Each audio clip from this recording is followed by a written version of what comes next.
নিলয় ও মাহি কলেজের সিঁড়িতে বসে কথা বলছে। মাহি বলল, আগামী বছর আমরা কলেজ থেকে বের হয়ে যাব। বের হওয়ার সাথে সাথেই মা বাবা আমাকে বিয়ে দেওয়ার জন্য প্রেশার ক্রিয়েট করবে। নিলয় বলল, বিয়ে করতে বললে বিয়ে করে ফেলবি, সমস্যা কি? মাহি বলল, তোর কি প্রিপারেশন নেওয়া আছে? নিলয় বলল, আমি কোটিপতি মা বাবার একমাত্র সন্তান, আমার আবার নতুন করে কি প্রিপারেশন নিতে হবে? এমন সময় উপরে ক্লাস থেকে কথা বলতে বলতে নামছিল বাহার মজুমদার ও প্রিয়া। বাহার মজুমদার নিলয় এবং মাহিকে এভাবে অন্তরঙ্গ হয়ে কথা বলতে দেখে প্রিয়াকে বলল, তুই মাহিকে ক্যান্টিনে নিয়ে আয়, ওর সাথে কিছু জরুরি কথা বলতে হবে। প্রিয়া বলল, তুই মনে হয় অন্ধ হয়ে গেছিস, সামনের দিকে তাকিয়ে দেখ, মাহি ও নিলয় বসে কথা বলছে। বাহার মজুমদার বলল, আমি তো ওদের দেখেই বলছি। প্রিয়া বলল, দেখতেই যদি পাচ্ছিস তাহলে ক্যান্টিনে যাওয়ার দরকার কি, এখানেই বলে ফেল। বাহার মজুমদার বলল, সব কথা সব জায়গায় বলতে নেই, ওখানে নিলয় আছে, নিলয়ের সামনে কথা বলা যাবে না। আমি ওদেরকে পাশ কেটে চলে যাচ্ছি, তুই মাহিকে এক পাশে ডেকে আমার কথা বলবি, তোর আসার দরকার নেই, মাহিকে একাই পাঠিয়ে দিস। প্রিয়া বলল, তোর কি মাহির প্রতি মন পড়েছে? কোনো লাভ হবে না, কারণ মাহি এবং নিলয়ের প্রেম open secret of the college. Bahar Majumdar বলল, প্রেমের প্রস্তাব দিতে নয়, অন্য একটা বিষয় নিয়ে ওর সাথে আমার জরুরি কথা আছে, যা বলছি তাই কর। বলেই বাহার মজুমদার হেঁটে নেমে গেল। বাহার মজুমদার নিলয় এবং মাহি সামনে দিয়ে পাশ কেটে যাওয়ার সময় মাহি বলল, হাই বাহার। বাহার বলল, হাই বলেই বাহার মজুমদার সিঁড়ি বেয়ে নেমে গেল। মাহি বলল, কি ব্যাপার নিলয়, তোমার সাথে কি বাহারের কোনো ঝগড়া হয়েছে? নিলয় বলল, না তো, ওর সাথে আমার কোনো ঝগড়া হয়নি। মাহি বলল, তাহলে তোমার সাথেও কথা বললো না কেন? নিলয় বলল, কেন বলেনি সেটা সেই জানে। এমন সময় প্রিয়া এসে বলল, হাই নিলয়, কেমন আছো? নিলয় বলল, হাই, ভালো আছি। প্রিয়া মাহির দিকে তাকিয়ে বলল, মাহি একটু এদিকে আয় তো, তোর সাথে কিছু জরুরি কথা আছে। মাহি বলল, এখানে বল। প্রিয়া বলল, এখানে বলা যাবে না, একটু এদিকে আয় না। নিলয় বলল, তোমাদের মেয়েদের আবার কি জরুরি কথা, আমার সামনে বললে সমস্যা কি? প্রিয়া বলল, তোর সামনে কেন বলতে হবে? এই মাহি, তুই আমার সাথে আয় বলেই মাহির হাত ধরে টেনে নিয়ে গেল। প্রিয়া মাহিকে হাত ধরে টানতে টানতে ছাদে তুলে ফেললো। মাহি বলল, এইভাবে টানতে টানতে ছাদে নিয়ে আসলি কেন? প্রিয়া বলল, গতকালকে তুই আর নিলয় কলেজে আসিসনি কেন?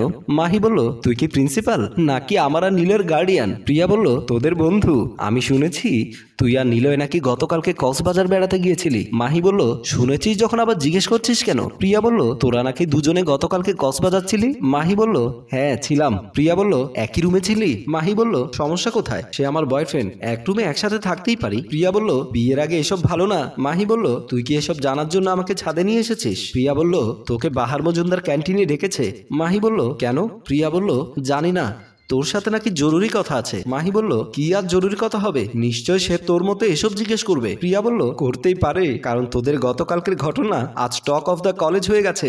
মাহি বলল, টক অফ দ্য কলেজ কেন, টক অফ দ্য কান্ট্রি হয়ে গেল, আই ডোন্ট কেয়ার দিস। বলেই মাহি ওখান থেকে চলে গেল। মাহি ক্যান্টিনে এসে দেখলো বাহার ওর জন্য ওয়েট করছে। কি কথা বলবি বল, আমার আবার সময় নেই। বাহার বলল, দেখ মাহি, তুই শুধু আমার বান্ধবী না, তার চেয়ে আমি বেশি কিছু মনে করি। তুই যার সাথে প্রেম করছিস সে কিন্তু লোক সুবিধার না। মাহি বলল, এ কথা বলার জন্য তুই প্রিয়াকে দিয়ে আমাকে এখানে ডেকে এনেছিস? আসলে তোরা কখন মানুষ হবি বুঝতে পারছি না, কারো ভালো তোরা সহ্য করতে পারিস না। আমি ওর মতো বড় লোকের ছেলের সাথে প্রেম করছি, এটা তোদের সহ্য হচ্ছে না। ওর বদনামি বোঝানোর জন্য এখানে নিয়ে এসেছিস আমাকে। একটা কথা মনে রাখবি, পানি দুই ভাগে ভাগ হতে পারে, কিন্তু নিলয় ও মাহি কখনোই দুই ভাগ হবে না। কথাটা বলে মাহি ওখান থেকে চলে গেল। মাহি ক্যান্টিন থেকে সিঁড়ি বেয়ে উপরে উঠতে দেখলো নিলয় ওখানে এখনো বসে আছে। কাছে আসতে নিলয় বলল, বাহার কি বলল?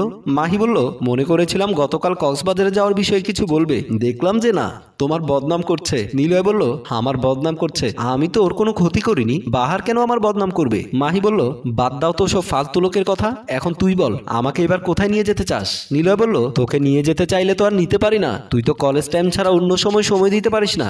মাহি বলল, কলেজ টাইমে সময় দেব, তাতে সমস্যা কি? তখন নিলয় বলল, তাহলে আগামীকাল আমরা হোটেল মেরিডিয়ানে টাইম পাস করব। মাহি বলল, আচ্ছা ঠিক আছে, তোকে খুশি করার জন্য মেরিডিয়ানে কেন, জাহান্নামে যেতে আমি রাজি আছি। নিলয় বলল, তাহলে ঠিক আছে, এখন যাও লক্ষ্মীটি, কালকে ঠিক 9টায় তোর সাথে আমার দেখা হবে। বলেই নিলয় চলে গেল। পরের দিন ওরা হোটেল মেরিডিয়ানের রুমে এসে বসলো। মাহি বলল, এখানে আমার অনেক ভালো লাগছে, তোর সাথে মন খুলে প্রেম করতে পারবো। নিলয় বলল, তুই আসলে অনেক বুদ্ধিমতী, এখানে আমরা পাশাপাশি বসে কাছাকাছি মনের ভাব বিনিময় করতে পারবো। মাহি বলল, আমি কিন্তু বেশিক্ষণ লেট করতে পারবো না, যা করার তাড়াতাড়ি করে ফেল, আমার আবার বাসায় ফিরতে হবে, না হলে বাবা মা টেনশন করবে। নিলয় বলল, এমন তাড়াহুড়ো করছিস কেন, আগে তো ফিল নিতে দে। বলেই মাহিকে টেনে বুকে জড়িয়ে ধরে দুজনে শুয়ে গেল। নিলয় বলল, তোর ভেতরে এত মজা কেন? যত গভীরে যাই ততই মজা পায়। মাহি বলল, আমার ভেতরে মজা নেই, মজা সব তোর ভেতর। তুই যত দিস আমার তত নিতে মন চায়। নিলয় বলল, তুই একটা রসের হাড়ি, আমার ইচ্ছে করে তোর ভেতরে ঢুকে যেতে। মাহি বলল, ঢোক, যত পারিস ভেতরে ঢোক, তুই যতই ঢুকবি আমি ততই মজা পাবো। এভাবে ওদের প্রেম লীলা চলতে থাকে। এর বেশ কিছুদিন পরে একদিন মাহিদের বাসায় মাহির বাবা মোমেন সাহেব ও মা পারুল বেগমের সাথে বসে নাস্তা করছিলেন। মাহির বাবা মোমেন সাহেব বলল, তোমার পড়ালেখা কেমন চলছে মাহি? মাহি বলল, চলছে কোনো রকম। পারুল বেগম বলল, একটা দিনও মেয়েটাকে বই নিয়ে পড়তে বসতে দেখি না, কি সব পড়ালেখা করে, সারাক্ষণ দেখি মোবাইল নিয়ে বসে থাকে। মাহি বলল, বাবা তুমি মাকে নিষেধ করো এভাবে আমার পেছনে না লাগতে। মোমেন সাহেব বলল, আরে ব্রিলিয়ান স্টুডেন্টদের সারাদিন বই নিয়ে বসে থাকতে হয় না, ওরা অল্প পড়লেও সেটা মনে রাখতে পারে। পারুল বেগম বলল, তোমার মেয়ে কিসের ব্রিলিয়ান স্টুডেন্ট? সেদিন একটা হিসেব করতে গিয়ে তালগোল পাকিয়ে ফেলেছে। মাহি বলল, বাবা এখন কি কেউ কাগজে কলমে লিখে হিসাব করে? এখন তো সবাই ক্যালকুলেটর। বলতে বলতে মাহি খাবার টেবিলে বসে বমি করতে লাগলেন। মাহির বাবা মোমেন সাহেব বললেন, কি ব্যাপার মা, তুমি বমি করছো কেন? মাহি খাবার টেবিল থেকে উঠে বেসিনের দিকে চলে গেল। মাহির মা পারুল বেগম বিষয়টি বুঝতে পারলেন, তাই উনি মাহির পেছন পেছন দেখতে গেলেন।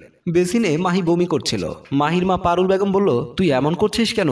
মাহি বলল, মা আমার খুব খারাপ লাগছে। পারুল বেগম হাত দিয়ে দেখলো হালকা জ্বর হয়েছে। তারপর পারুল বেগম বললেন, এখন আর ভাত খাওয়ার দরকার নেই, তুই গিয়ে ঘুমিয়ে পড়, কালকে তোকে ডাক্তারের কাছে নিয়ে যাব। পরের দিন পারুল বেগম ডাক্তারের কাছে নিয়ে গেলেন মাহিকে।